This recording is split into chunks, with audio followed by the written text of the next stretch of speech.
네, 뉴인사 리듬 오늘도 이은혜 에디터 모시고 같이 톡톡 튀는 뉴스 짚어보도록 하겠습니다. 잘 주무셨어요? 네, 아주 자기 전에 좋은 소식이 들려서 좋은 꿈 아, 꾸면서 잤습니다. 저는 잠을 못 잔 이유가 오늘 새벽에 그 두근거리는 이번 이벤트 때문에 제가 잠을 못 잔 것 같아요. 어떤 이벤트인지 같이 보겠습니다. 네, 김건희 씨 드디어 구속됐습니다. 네, 박수부터 칠까요? 와! 이게 헌정사상 전직 대통령 부부가 동시에 구속된 사례잖아요. 좀 네, 말씀 주시죠. 네, 영부인이었던 사람이 구속되는 것도 처음이고 네, 전 대통령 부부가 나란히 구속되는 것도 처음입니다. 네, 법원 어제 늦은 밤 김건희 구속영장 발부했고요. 네. 먼저 어제 영장 심사 출석한 김건희 모습부터 한번 보고 소식 이어가겠습니다. 네, 알겠습니다.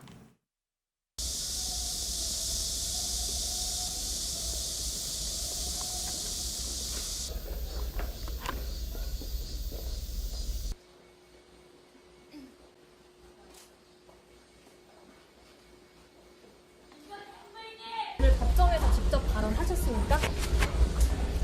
서희건설 회장이 목걸이 전달했던 자소서 냈는데 어떤 입장이세요? 구속 필요성 주장에 대해서 어떤 입장이신가요? 혐의 세 가지 여전히 모두 부인하신 입장이십니까? 가방시계 안 받았다는 입장이신가요?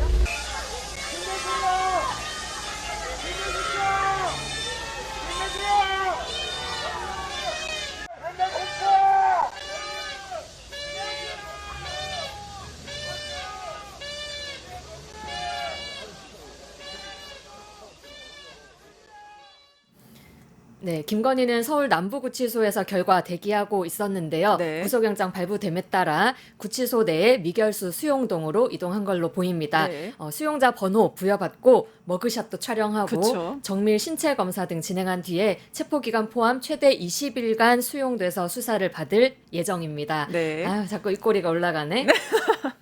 남부구치소는 윤석열과 마찬가지로 김건희를 독거실에 수감시킬 예정인데요. 그쵸. 전 대통령 배우자다 이런 점 좀 감안한 조치로 네. 보입니다. 그간 특검 조사받을 때도 그렇고 네. 매번 대통령 경호처에 경호 받는 거 그쵸. 굉장히 좀 신경에 거슬렸는데 이거는 이제부터 안 하게 됐습니다. 네, 드디어 이제 교정본부로, 그러니까 경호처에서 교정본부로 넘어갔다고 보면 되는 거죠. 네, 그렇습니다. 네, 특검이 대단합니다. 왜냐하면 5년 동안 뭐 조사라든가 기소조차도 질질 끌었는데 기존에는, 네, 42일 만에 신병을 확보하고 결국엔 구속까지 시켰잖아요. 이 특검의 활약 좀 자세히 얘기해 주시죠. 네, 이거 또 박수치고 넘어가야 될 것 같은데요. 아시다시피 의혹만 16개입니다. 온갖 의혹들이 실타래처럼 얽히고 설켜 있는데요. 네. 그 모든 의혹의 몸통인 김건희부터 일단 네. 구속을 시켜야 네. 정해진 기한 내에 의혹을 풀 수 있을 거라고 판단을 했겠죠. 이번 구속영장에 적시된 거는 도이치모터스 주가 조작, 네. 명태균 그리고 건진법사 내용인데요. 네. 요 세 개가 16개 중에서 비교적 물적 증거도 많고 진술도 많이 확보돼서 상대적으로 혐의 입증이 쉬운 사안이다라고 이야기합니다. 특검이 일단 신병부터 빠르게 확보할 수 있게 좀 영리하게 작전을 짰다고 보여지고요. 여기에 또 김건희의 자충수도 한몫했다고 보여집니다. 자충수요. 그러니까 법원에서는 증거 인멸 우려가 있다라고 했어요. 어떤 결정적인 뭔가 한 방이 있었던 것 같은데 그게 뭘까요? 네, 결정적 한방 오늘 계속 이야기 나올 텐데요. 네. 일단 지인생 지각 꼰다 이런 아하. 지팔자 지각 꼰다면서 지팔직권 이런 말도 있는데요. 지팔직권. 네, 지난 6일 대면 조사에서 아무것도 아닌 사람 코스프레하면서 모든 혐의를 전면적으로 일체 부인했었잖아요. 네, 네. 그런데 이게 그때부터 지금까지도 시간이 지날수록 단순 부인이 아니라 네. 거짓말했다는 게 계속해서 드러났습니다. 네. 그러다 보니 특검이 증거인멸의 우려가 높다는 판단을 하게 됐고 네. 법원도 이를 받아들이게 된 겁니다. 네. 결국에는 거짓말을 계속했다, 계속 부인했다, 이런 얘기들이 좀 나옵니다. 그러니까 어제 하루만 해도 거짓말 이슈를 비롯해서 많은 이슈들이 계속 터져 나왔잖아요. 좀 소개 부탁드립니다. 네, 일단 결론부터 좀 말씀드리면 네. 반클리프 아펠 목걸이가 아하. 이번 구속 판단에 가장 큰 영향을 미친 것 같습니다.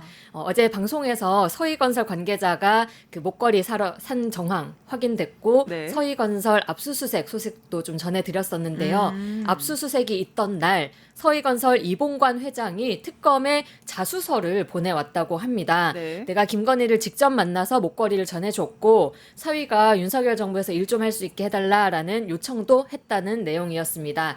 이봉관 회장 2022년 9월 이후에 네. 목걸이 다시 돌려받아서 보관하고 있었는데요. 이 시점이 이 목걸이 재산 신고 누락 때문에 민주당 쪽에서 공직선거법상 허위사실 공표 혐의로 김건희를 고발했던 즈음입니다. 뭔가 화들짝해서 다시 돌려준 걸로 보이죠. 네, 특검이 이번에 영장 실질 심사에서 깜짝 선물을 내놨습니다. 바로 이제 서희건설의 자수서 그리고 진품까지 확보를 한 건데요.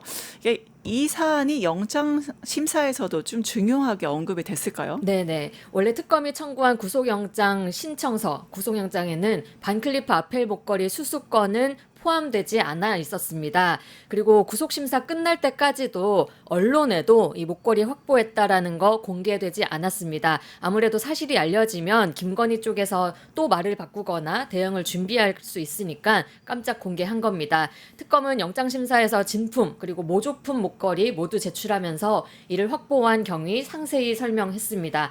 이미 뽀록난 거짓말. 이걸 근거로 김건희의 적극적인 증거 인멸 행태를 강조한 거죠.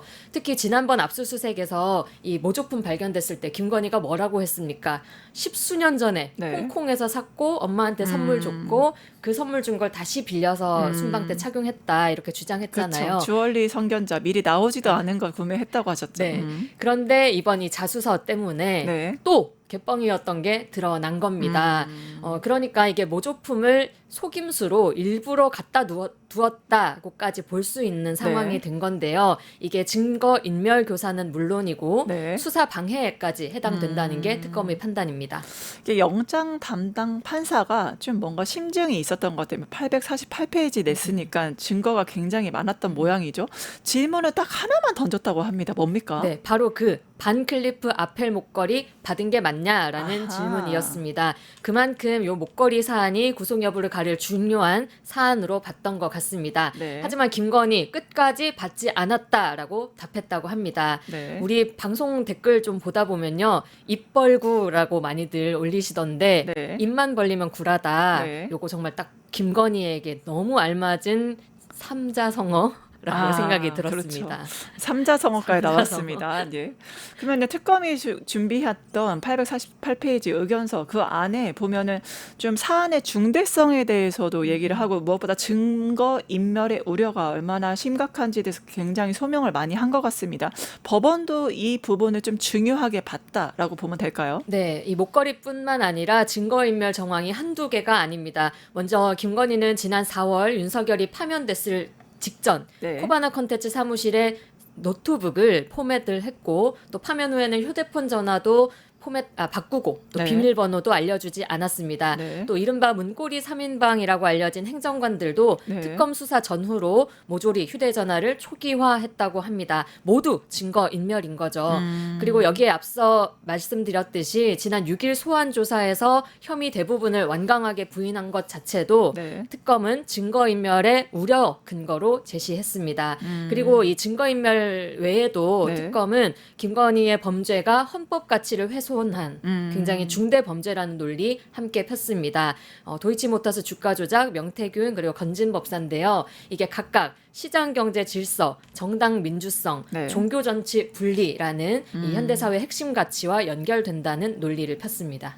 네, 이제 김건희 씨가 공식적으로 구속되면서 조사가 굉장히 체계적으로 스피디하게 좀 진행될 것 같거든요. 앞으로 좀 이제 수사의 방향이 좀 어떻게 흘러갈 걸로 보입니까? 네, 다음 타깃은 네. 삼부토건 주가 조작, 양평도 고속도로 노선 변경 특혜 의혹, 또 양평 공흥지구 특혜 의혹, 집사 게이트 등이 꼽힙니다. 특히 김건희가 구속됐으니까 그동안 의혹 관계 부인해왔던 조력자들이 진술을 바꿀지도 주목이 됩니다.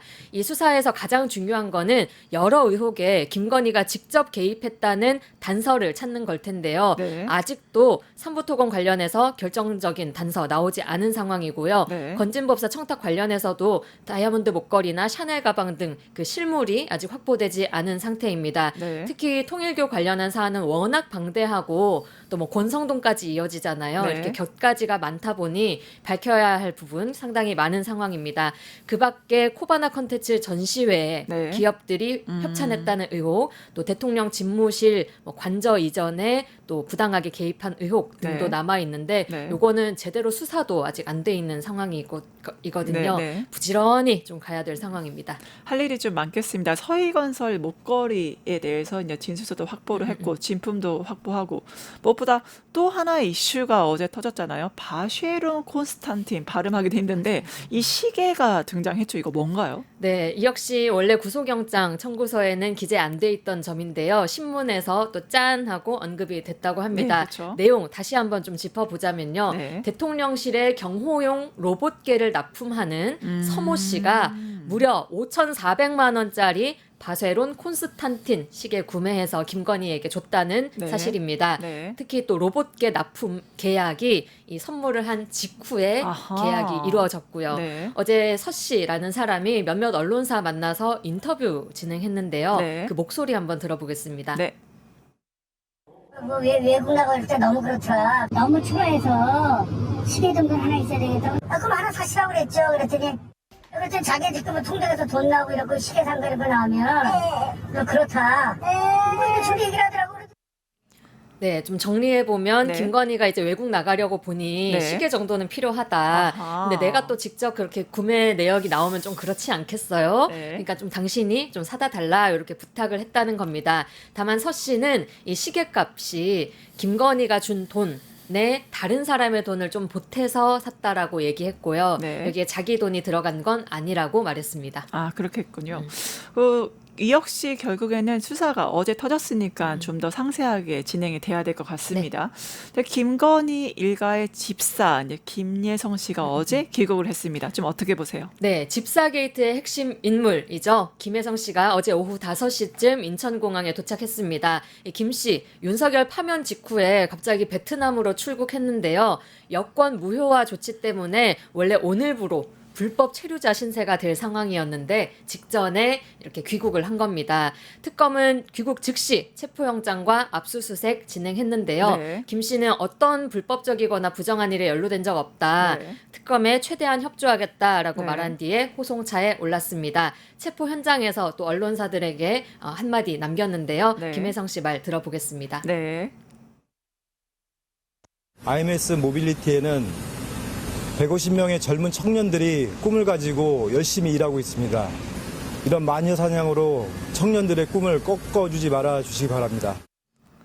김건희 참 게이트가 많습니다. 우리가 잘 알고 있는 디올백부터 시작해서 양평 고속도로도 있고 그다음에 이번에 뭐 집사 게이트까지 내용 한번 좀 살펴보실게요. 네, 집사 게이트. 김혜성 씨가 김건희와의 친분을 내세워서 거액의 뇌물성 투자를 받았다고 의심받는 사건입니다. 네. 김 씨가 설립에 참여한 렌터카 업체죠. IMS 모빌리티가 자본 잠식 상태인데도 네. HS 효성, 뭐 카카오 모빌리티 등 네. 대기업들로부터 무려 184억의 투자를 받았다는 겁니다. 네. 그리고 이 중에 46억은 김 씨의 차명 회사로 또 흘러간 정황도 파악이 됐고요. 네. 원래 권력자들이 나락에 빠지는 순간은 네. 최측근의 입이 열렸을 때잖아요. 네, 그렇죠. 지금 김혜성 씨의 진술 방향에 따라서 김건희 수사 새로운 전환점을 맞이하게 될 거라는 네. 기대도 모이는 상황입니다. 네, 그럼 다음 소식 좀 넘어가 보도록 하겠습니다. 홀리 마더에 이어서 홀리 베이비로 알려진 사람이 바로 권성동 의원일 텐데 좀 잠적하고 있다, 안 보인다, 반성하는 건가 이랬거든요. 갑자기 골프장에서 나타났습니다. 이거 뭡니까? 적어도 반성은 정말 안 하고 있었던 것 같습니다. 통일교에서 불법 정치 자금을 받았다는 의혹을 받고 있는 권성동 의원이 다른 것도 아닌 통일교 소유 골프장에서 카메라에 포착됐습니다. 아하. 인터넷 언론 뉴탐사가 공개한 영상을 보면요. 네. 권성동 의원은 지난 10일 아침 또 하필이면 우리 방송하는 시간이에요. 네.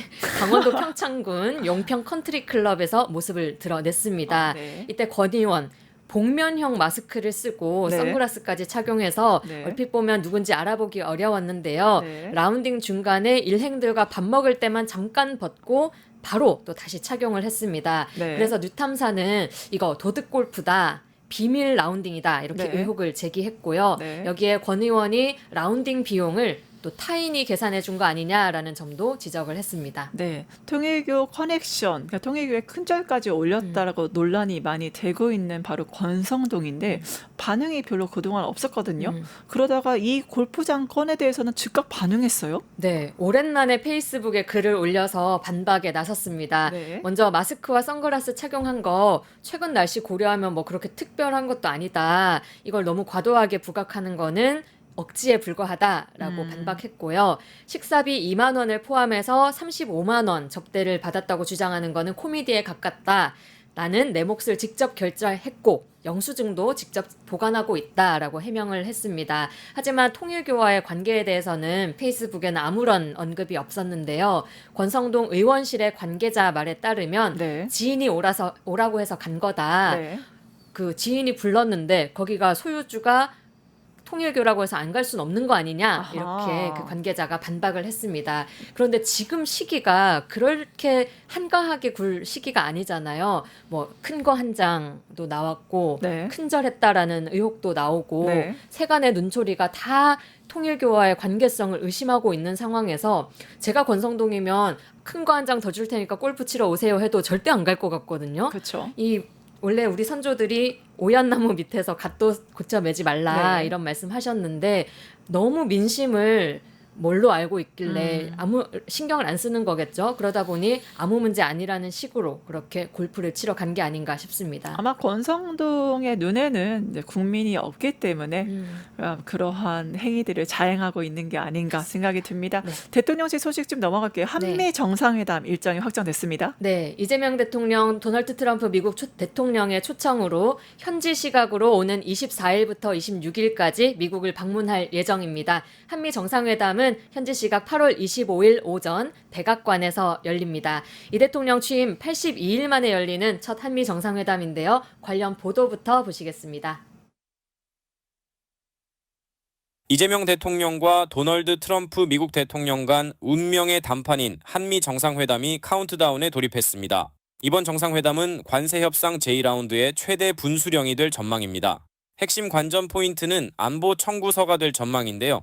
이에 따라 이 대통령의 실용 외교가 시험대에 오를 것으로 보입니다. 한미 정상회담은 이 대통령이 지난 6월 4일 취임한 이후 82일 만에 정역 성사됐습니다. 양국 정상의 첫 조우는 실무 협상에 초점이 맞춰져 있습니다. 미국 측은 동맹 현대화를 고리로 분담금과 방위비 인상 등을 요구할 것으로 보입니다. 이 밖에 관세 후속 조치와 북한 문제 등도 변수입니다.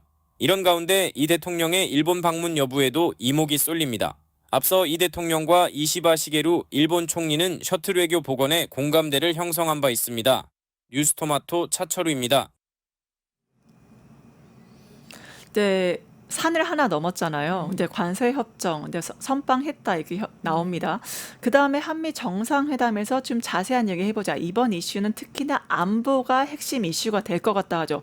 거기에서 뭐 주한 미군 사령관이라던가 관계자들 동맹의 현대화를 해야 된다 얘기하거든요. 동맹의 현대화 뭔가요? 네, 지금 트럼프가 이번 정상회담에서 우리에게 요구할 내용도 네. 그 동맹 현대화로 압축돼서 설명할 수 있을 것 같습니다. 네. 동맹 현대화 세 가지로 정리할 수 있는데요. 네. 전략적 유연성, 대중국 전초기지화, 그리고 안보 비용 전가라고 정리하겠습니다. 그렇군요. 전략적 유연성은 네. 이 주한미군과 한국군이 우리나라 영토 밖에서 그러니까 네. 대만 문제 등이 터졌을 때겠죠.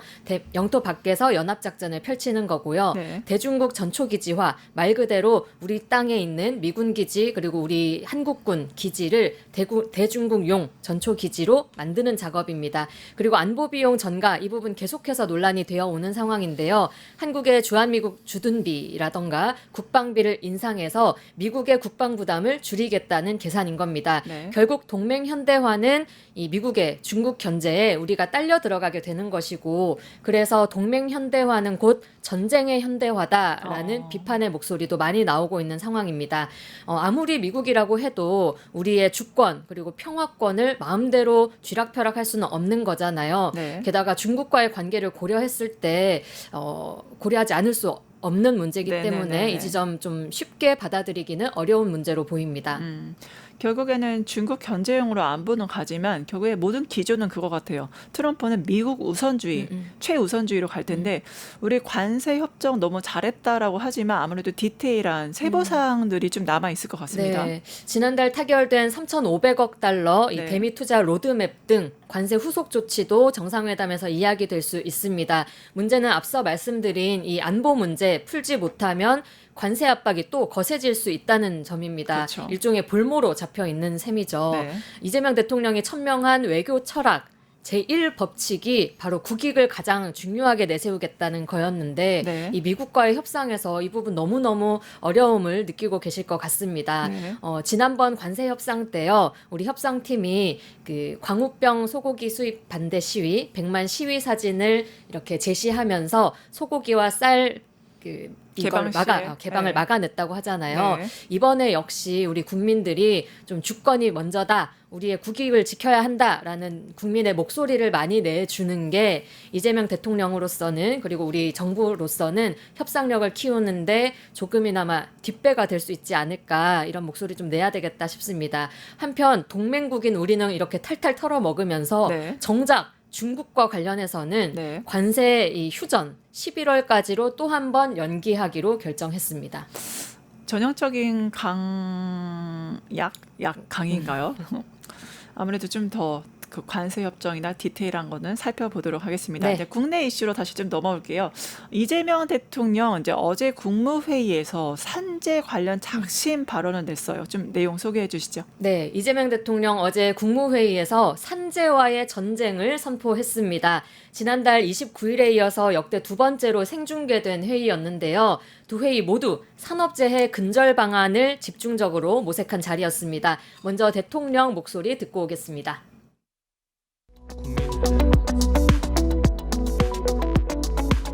제36차 국무회의를 시작하겠습니다.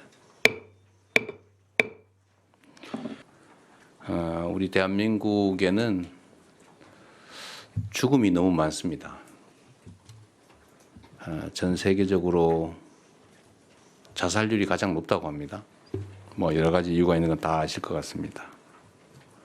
교통사고 사망도 많이 줄긴 했는데 여전히 많은 편이고 각종 재해 사고사도 상당히 많은 편에 속하는 것 같고요. 물론 대형 참사는 뭐 말할 것도 없습니다만 그리고 일터에서 죽어가는 소위 산업재해 사망, 산재 사망도 여전히 많은 편입니다. 제가 계속 강조하고 있는데 사람 목숨만큼 중요한 게 어디 있겠습니까? 다 먹고 살자고 하는 일인데 이 사는 문제에 위협을 받으면 안 되겠죠. 근데 특히 살기 위해서 갔던 일터가 죽음의 장이 되어서는 절대로 안 됩니다. 그런데 그게 불가피하면 모르겠는데 뭐 불가피하면 피할 수 없다면 어쩔 수가 없겠죠. 그러나 피할 수 있는데 피하지 않았다든지 특히 돈을 벌기 위해서 비용을 줄이기 위해서 지출해야 될 비용을 아끼기 위해서 누군가의 목숨을 빼앗는다고 하는 것은 그건 저는 전에도 말씀드렸습니다만 이게 일종의 미필적 고의의 살인 또는 사회적 타살이다 이런 생각이 듭니다. 결국 목숨보다 돈을 더 귀하게 여기는 이 잘못된 풍토가 근본적 원인인 것 같습니다. 결국 해결책은 그런 것 같아요. 뒤집어서 노동을 하는 데서 비용을 아끼기 위해서 안전조치를 안 하는 것은 바보짓이다 라는 생각이 들게 하면 되는 거죠. 그게 더 손해가 되게 하면 되는 겁니다. 어쨌든 이번에 반드시 이런 후진적인 산재공화국 반드시 뜯어 고치도록 해야 되겠습니다. 네, 한국의 산업재해 사망률이 OECD 국가 중에서 굉장히 상위권이거든요. 그래서 아마 이러한 점들을 대통령께서 인식을 하시기 때문에 이것 좀 내가 대통령 임기 때 뜯어 고쳐야겠다. 좀 강한 의지가 보입니다. 어떻게 보셨어요? 네, 비공개 회의가 또 이후에 이어졌는데요. 여기에서는 더 강도 높은 이야기 오갔습니다. 네. 산업재해 원천적으로 막으려면 지금보다 훨씬 더 강력한 특단의 조치가 필요하다는 게 이 대통령의 생각인데요. 네. 그 말씀하신 것처럼 그도 그럴 게 우리나라 산업재해 사망자가 연 2,000명에 달한다고 합니다. 단순 계산만 해도 365로 나누면 하루에 5명씩 네, 네. 매일 산업재해로 목숨을 잃는 겁니다. 네. 업종별로 보면 건설업에서 가장 많은 사망자가 발생하고 있고요. 네, 결국엔 건설업이나 제조업 이런 건설 현장에서 많은 산업재해 사망자가 발생하는데 숫자가 놀랍습니다. 2,000명이라니 이게 대한민국 21세기 대한민국에서 가능한 수준인가요? 그러니까요. 이게 또 통계로만 잡히는 수가 그 정도고 우리가 모르고 지나가는 일도 많을 테고요. 또 일상에 살면서 그냥 뉴스 한 줄로 지나치면서 별 생각 없이 모르고 사는 부분도 많은데요. 최근에 이재명 대통령이 휴가 마치고 복귀한 날 모든 산업재해 사망사고를 최대한 신속하게 대통령에게 직보하도록 관련 부처에 지시하기도 했는데요. 네. 그렇게 되면 좀 산재를 대하는 또 이런 정보값이라던가 사회적 분위기도 많이 달라질 거는 같습니다. 네. 여기에 어제 이 대통령이 제시한 대책들을 좀 보면요. 네. 먼저 반복적으로 산재를 일으킨 기업에 대해서는 입찰 자격 영구 박탈하거나 네. 금융 제재를 가하는 방안을 꺼내 들었습니다. 네. 그리고 안전관리가 미비한 사업장을 신고할 경우 파격적인 보상도 지급하는 방안 검토하라고 했고요. 안전사고 발생 시 과징금을 부과하는 제도 역시 검토 지시했습니다. 이 부분은 대형 건설사들이 이 중대재해법 만들어졌지만 제대로 처벌받은 사례가 없기 때문에 제시된 걸로 보입니다. 이 대통령 주무부처인 고용노동부 장관에게 네. 여러 번 말했는데요. 네. 직을 걸 각오를 해라라고 했는데 이에 부응하듯이 어제 고용노동부는 경찰과 함께 최근에 사망사고 이어졌던 포스코 ENC 강제 수사에 착수했습니다. 결국 이쯤 되면은 직을 걸어라. 거의 산업재해와 전쟁을 선포한 거다. 이 수준으로 좀 볼 수 있겠는데요. 앞으로 이런 전쟁이라면 정말 국민분들께서 너무나 환영하지 않을까 그 생각을 합니다. 대통령실에 또 다른 열일하잖아요. 다른 소식이 또 있을 것 같아요. 네, 또 바쁘게 지내셨습니다. 어제는 정청래 민주당 대표 박찬대 의원과 함께 이재명 대통령 만찬을 함께 했습니다. 지난 전당대회 끝난 뒤에 두 사람 만난 거는 처음인데요. 당시 양자구도로 치열하게 표대결 펼쳐졌던 만큼 네. 좀 당의 단합을 도모하기 위해 자리를 마련한 걸로 보입니다. 네. 만찬에서 대통령은 정 대표에게는 축하를 또 박 의원에게는 위로를 건네면서 네. 우리는 언제나 동지고 한 식구다 이렇게 네. 말했다고 하고요. 네. 2시간 반 진행된 자리에서 당에서 추진하는 개혁과제 포함한 국정 현안도 논의됐을 걸로 보입니다. 네. 또 당내 상황 같이 살펴보도록 하겠습니다. 이제 아무래도 민주당에는 여러 어른들, 이제 원로들이 있는데 정청래 대표를 만나서 쓴소리를 했다고 하는데 관련 내용 좀 살펴보죠. 네, 정청래 대표 민주당 상임 고문단과의 간담회가 어제 네. 있었습니다. 네. 국회의장 출신만 무려 6분이나 대거 오셨는데요. 네. 이분들 정청래 대표의 전광석화 개혁에 전적으로 공감하면서도 또 묵직한 쓴소리도 빼놓지 않았는데요. 네. 간담회 현장 목소리 한번 들어보겠습니다. 질이 연결되는 것보다 훨씬 나으나 지나치면 안 된다라는 말씀을 난 드리고 싶어요. 죽도 밥도 아닌 일이 될 수도 있어요. 당원 아닌 국민들로부터도 존중을 받고 또 함께하는 그런 정당으로 발전해 주어야. 네, 지금 정청래 대표가 당원 주권 정당 표방하면서 강성 지지층 표심을 강하게 파고들고 있잖아요. 네. 원로들의 우려는 윤석열 정부가 정치 실종 때문에 저렇게 네. 파멸의 길을 갔는데 네. 우리 집권 여당 역시 당원들만 봐서는 안 되는 거 아니냐라는 말로 풀이가 됩니다. 네. 정 대표 중간중간 메모까지 하면서 국민과 발맞춰 가야 한다. 국익을 위해서 악마와도 손을 잡아야 한다는 말 새겨 듣겠다고 답했습니다. 하지만 그다음 또 이 행사가 사법개혁특별위원회 출범식이 또 있었는데요. 여기서는 원래대로 속도를 또 강조했습니다. 강조했군요. 저항에 좌고우지 우면하지 말자. 추석 전 3대 개혁을 거듭 약속을 했습니다. 네. 원로들의 쓴소리 한편으로 들으면서 또 강력한 의지 표방하고 있는데요. 그 적정선을 과연 정청래 대표가 찾을 수 있을지 궁금합니다. 네, 이제 원로들이 우려하는 사항들을 반영해서 이제 민주당이 더 나은 당으로 나아갈 수 있도록 여러 이야기가 좀 있는 것 같습니다. 지금까지 뉴인사이드 이은혜 에디터와 함께했습니다. 감사합니다. 네, 고맙습니다.